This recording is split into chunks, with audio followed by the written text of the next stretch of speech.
The Detroit Pistons had a miraculous comeback in Game 6 to force a Game 7 in their Eastern Conference first-round playoff series against Paolo Banchero and the Orlando Magic. So Game 7 it is, and Banchero coming out of the gates hot for Orlando, scoring their first 11 points. Here's Jamal Cain getting it to Banchero for three. Then Banchero attacks, gets into the mid-range, and hits a turnaround jumper.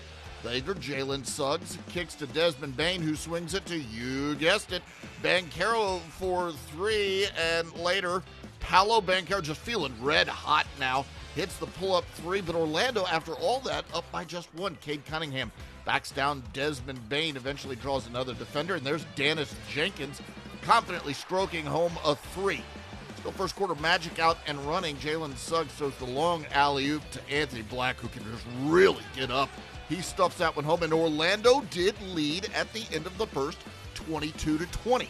We go to the second. Cade Cunningham, little pick and roll with Asar Thompson, who works his way inside, and then just right over the top as he dunks that one right on Tristan Da Silva's head, and Detroit up 23-21. Then Pistons in transition. Cade Cunningham smooth on the three. He had 15 points in the opening half. Detroit up by those 3 points. Till second quarter, Banchero drives towards the baseline, little fade away, working wonderfully. He had 23 points at the half. We're all square at 45. Then Tobias Harris went wild before the end of the half as part of an 18-4 run. He hits a three there. Then Harris posts Jalen Suggs, fades, double clutches, somehow makes that shot. Then Harris, feeling it now in the corner, drills a three. He had 19 at the half. 17 of those came in the second quarter. Detroit by 11 at the break. Banchero now tries to pass across court, but there's Duncan Robinson playing the passing lanes. He gets a jam. He had 10 in the game. Detroit by 15.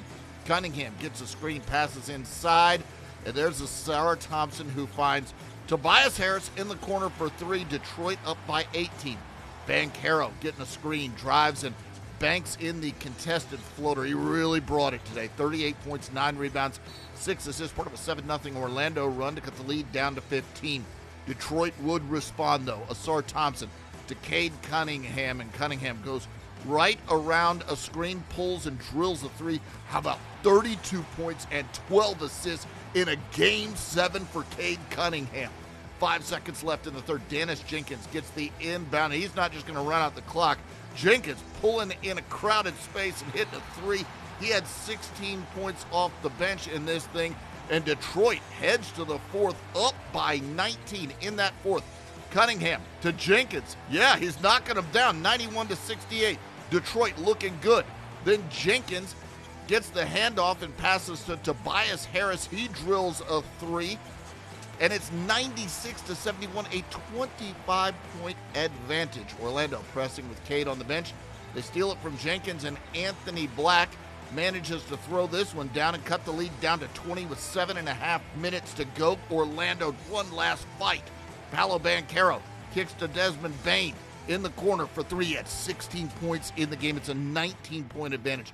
So Orlando may be pushing back, but Cade Cunningham has other ideas as he sets up Jalen Duren for the alley-oop layup there. Then Cade passes over the top to Dennis Jenkins. He drives and kicks to Tobias Harris for three. Harris, 30 points, 9 rebounds. He made 5 threes, and Detroit up by 19, just over 2 minutes left. Jenkins to Harris. He finds Jalen Duren for the jam. Duren, a big double-double, 15 points, 15 rebounds. Meanwhile, Cade Cunningham and Tobias Harris become the 11th duo in NBA history to each total 30 or more points in a Game 7. The Pistons are advancing. They take this one 116-94, finishing a 3-1 comeback in a playoff series.